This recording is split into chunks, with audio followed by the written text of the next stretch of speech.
A week with those girls, having the guards watch you, walking around with them, joking. If you got Yes, yeah, now. You yes. are.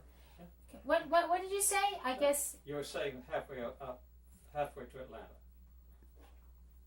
Well, about halfway to Atlanta. What did I? What was it? Oh, they stopped at our restaurant. We thought we was gonna get something to eat. They come out with a tray. You've seen them. Great big old round tray full of hamburgers. They give every one of them troops a hamburger. But we didn't get nothing. That little boy said, standing next to me, he said, well, I'll give you half of mine. I said, I don't want it. Because he hadn't eaten any breakfast. They got them up at 2 o'clock in the morning. could you talk about the reporters? I know you mentioned there was a reporter there and you didn't want to talk to him because of the way he... There wasn't but one reporter. Okay. He came out there and wanted to know all about it. And not just me, but 2 or 3 of us told him we wasn't going to tell him nothing. Because we didn't know why we were there, except we was in Newnan, Georgia, at the mill, trying to get the ones that was working to come out. And instead of printing the whole truth, they added, the paper was in favor of the people going back to work. And he didn't get any news from us much, because we didn't tell him nothing. But I know, somebody told me when I got home, well, I read in the paper what you had to say. I told them they didn't tell it, they told lies. When we told them one thing, they turned it around and put it another way. You know, what they said about you, I remember they said that you said, I'd rather date one of these National Guards than date a scab. I wasn't dating nobody at that time. Would you say, ask her to repeat that, Yeah. David.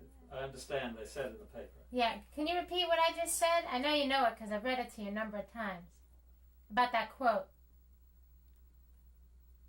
What you just have said? Yeah, that quote about you wanting I'd rather. I just say, I understand they quoted me in the papers. I understand they quoted me in the paper as saying I'd rather date one of these soldiers than one of the scabs, but I didn't say that. I said they'd turn it around and tell it the other way. They did.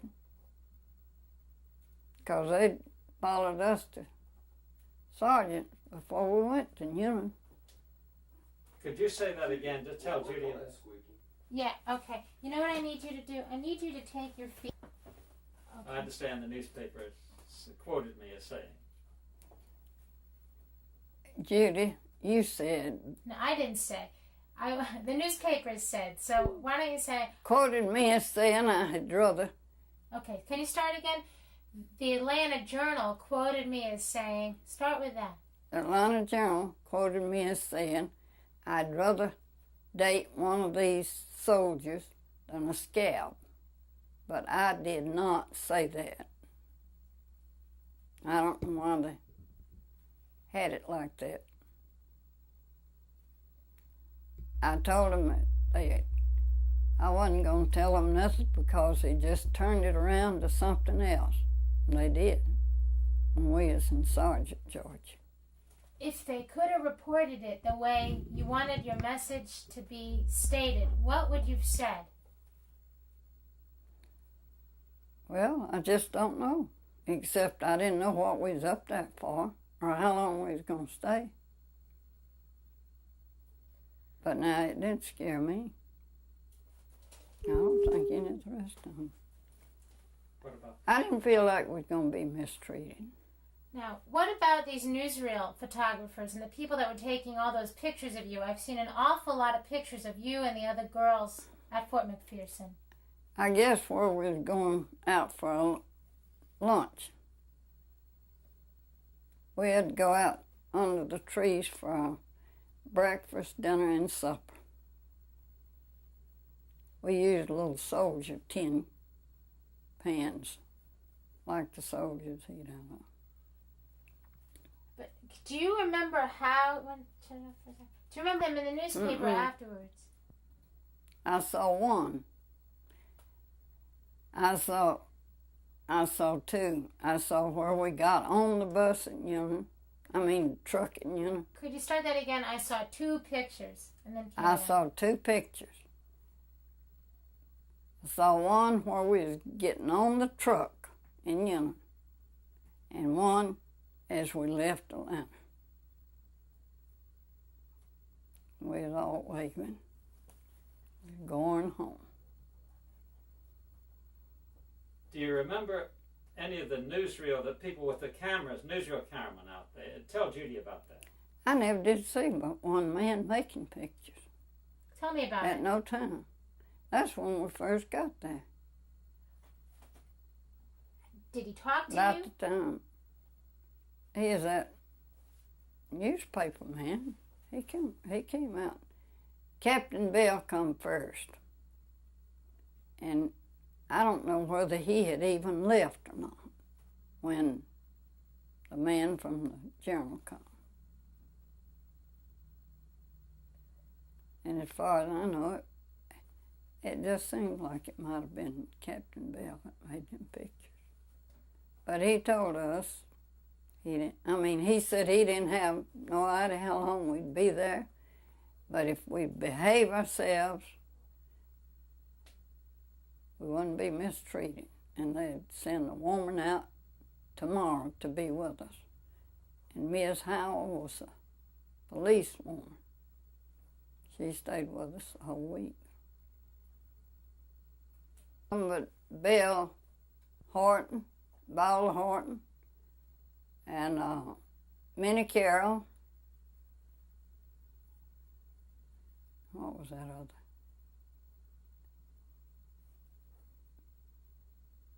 And Minnie Carroll, Bell, and Ball Horton was the ones that always talking to the guards and have to be. Miss Howell have to get on to them about talking to the guards. Well, now, when you went up there, you didn't have any clothing with you except just what you were wearing. That's right. And yet in the newsreel photographs, several of the women are wearing army pants and so forth. Could you explain all of that to Judy? Well, I don't remember that. I know Lavelle and Leona sent me clothes, but I didn't know they was wearing army pants. I guess I knew it at the time, but if I did, I forgot it. But I come home wearing a black and white gingham dress, checking. Tell Judy about your father being up there, what he did, what he said when he got back, and you mentioned that he got ill up there. Tell Judy about that. And tell me about, That's when he took bronchitis. We'll start with, my father was also on that truck and went to Fort McPherson. Well, I was already on the truck, but Papa did not have to get on that truck, but he did. And I didn't see him till the next morning. But I went up to the fence the next morning and talked to him, and he said he was all right, that he had a cot to sleep on. But some of those men slept on the ground with an army blanket. But Papa did contract a bad cold, and from that he had bronchitis, and he had it the rest of his life. Had it for several years. Now, your father wasn't working in the mill at the time, was he? Mm. So he was just there on his convictions, is that right? On his He beliefs? joined the union. Well, tell us about that. He joined the union when we did. Start with, my father wasn't working in the mill, but, okay. My father was never a mill worker. He didn't work in the mill. But he joined the union. and he went to the picket lines just like we did. But now, he did not have to get on that truck. That boy that was standing there helping him on the truck told him, said, "Grandpa, you don't have to get on there." But he did. Why? Because I was on there. I know that's the reason Papa went.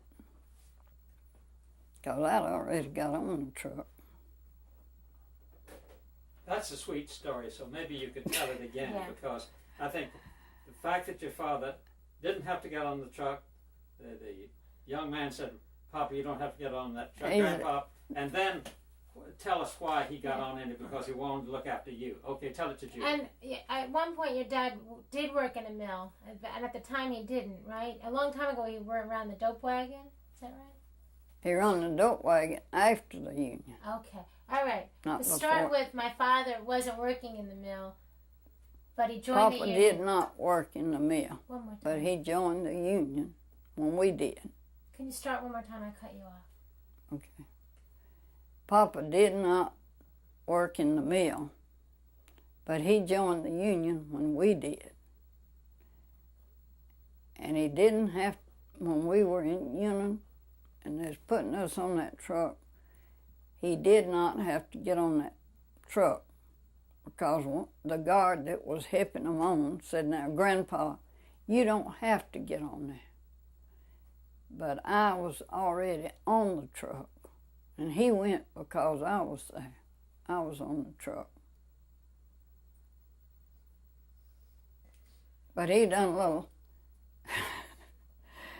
preaching to some of them guards about Eugene Talmadge, too.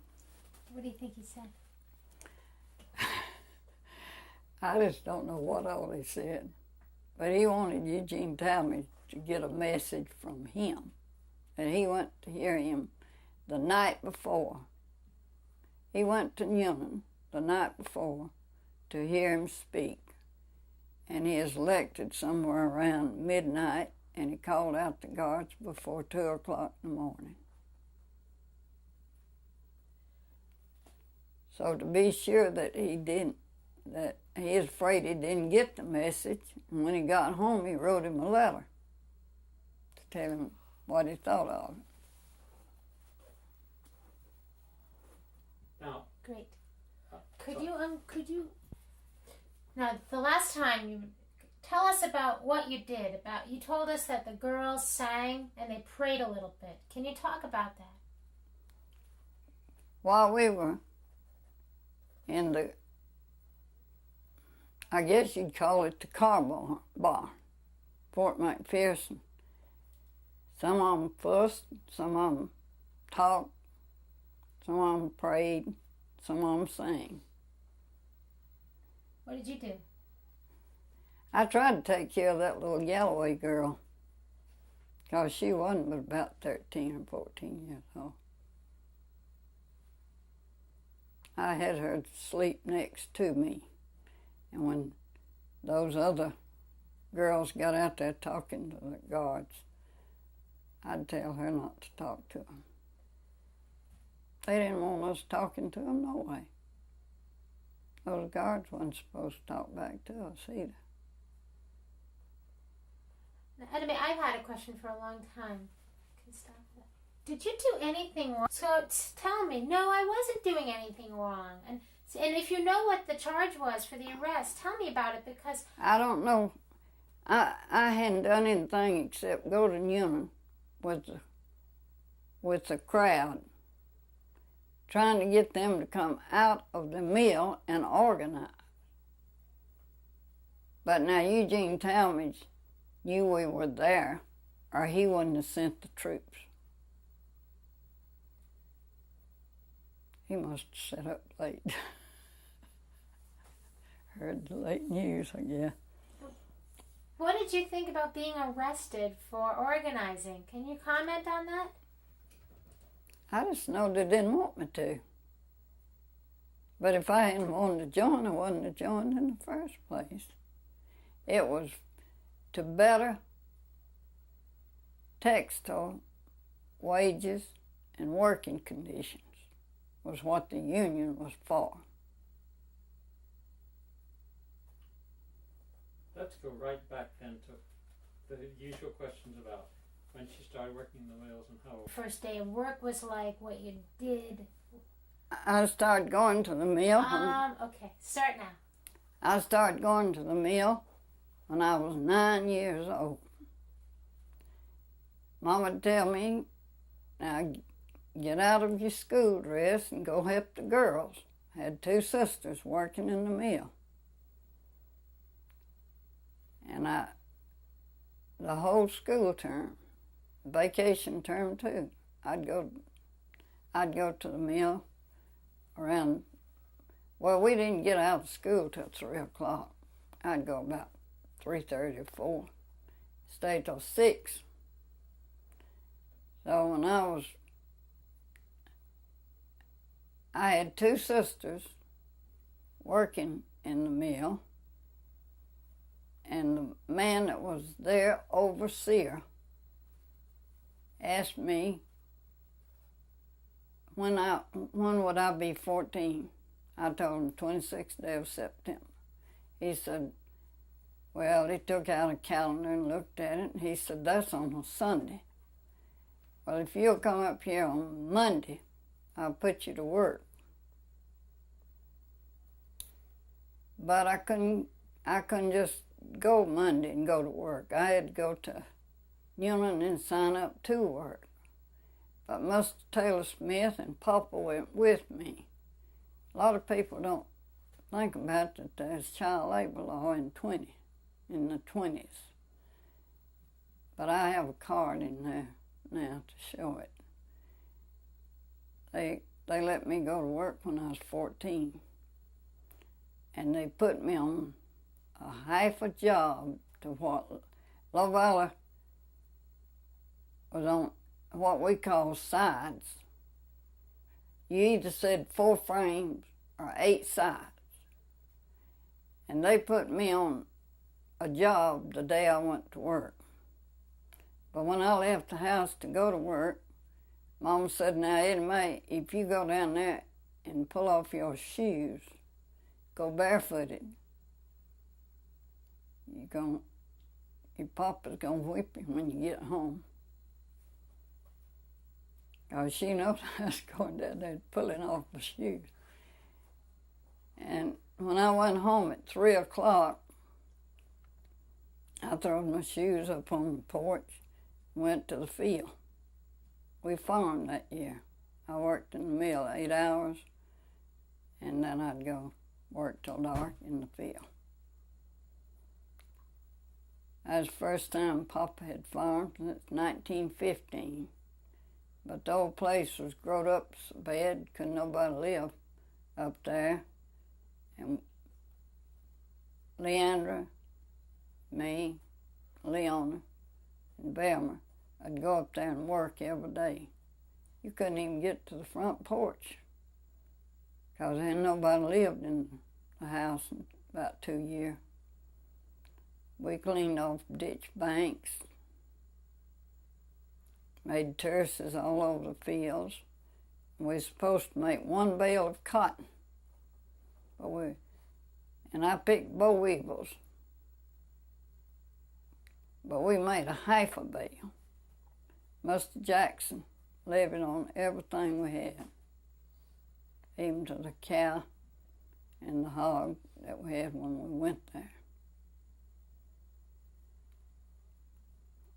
Papa had gone over to Ms. Arnold's to pay her rent for the barber shop. I had a brother, Leandra, that barbered.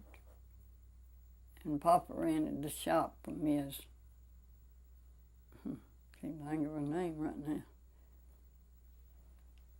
And he'd gone over to pay Ms. Arnold rent, and Mr. Jackson was in a buggy. He met up with him and took Papa by surprise, knocked him down, broke his glasses all over his face. Papa went to Anniston. No, it wasn't. He went to Buckhannon and Homestead. I don't know what homesteading is till yet. But anyway, Mr. Jackson would have had come for, he'd had to hire the stuff. But Papa had us together, and he gave him half of what we made on the farm. But when I'd been working about a month, maybe 6 weeks, they had to lay off somebody. So they laid all the 8-hour help off. And I went back to school for 3 weeks. I could have finished the 6th grade. Mama didn't want me to go back to work, but Papa wanted me to go back to work, so I went back to work. And I went 1st of September till the 26th. Then I was out of work 3 weeks, and I went to school 3 weeks in the 6th grade. But I done better than some of the rest of them. The older ones didn't get to go to school, but very little. Because there's so many in the family, we had to work to have enough. But we did have enough to eat. Papa always had a hogs or cows or yearlings and a garden. But I did tell Mr. Stoney one time that I never did go without a meal. But I was mistaken. I forgot that I did during the Depression. We lived during the Depression. We had a can of beans and some mashed potatoes for dinner. But I wasn't working but 2 days a week, and I had a living room suit I had to pay on or lose it, and I'd already paid over half of it. So we just got out of anything to eat during the Depression. Leon don't like for me to tell that. Because Mr. Hay and Mr. Frederick both sent out free groceries. Them kept telling me, Etta Mae, if we don't buy some groceries this week, I'm going to tell Wilbur Hay to send us some. I said, well, you better not. But now Papa was here, and he was selling papers, and Papa had some money. But he didn't know that we was getting out with anything to eat. Leone wrote them a letter that they were coming home Saturday, and that's one reason I would have got something to eat. But them come in, them and Florence Hay stayed together all the time. They come in about 12, 1 o'clock, and them said, Etta Mae, what are we having for dinner? I said, we have 1 orange potato about that big. You can cook it if you want to.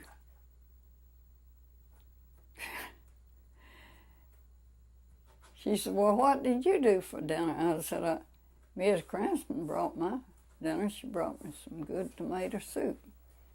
And she brought Velma some tomato soup too. But Leona come home at 12 o'clock. Leon and Lavella got him about 12 o'clock, and Leon come in the door saying, I'm starved to death. I said, well, you sure won't find nothing in this house. She said, I bet you I do. I said, okay. She found 1 orange potato about that big. But I owed $4, and my mother always told me to pay my debts.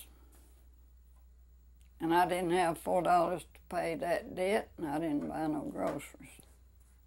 Okay. Do you blame me? Not at all. Okay. Papa had eat up at Mr. Arch McClarty's. He had a restaurant. He didn't know I didn't have nothing to eat him. Okay, let's stop. Stop. Is the Mill Village, what the Mill Village was like.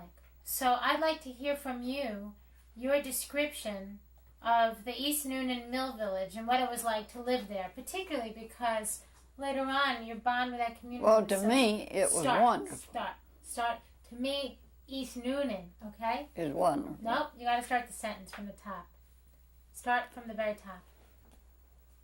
We lived at East Noonan 9 years, and to me, it was wonderful.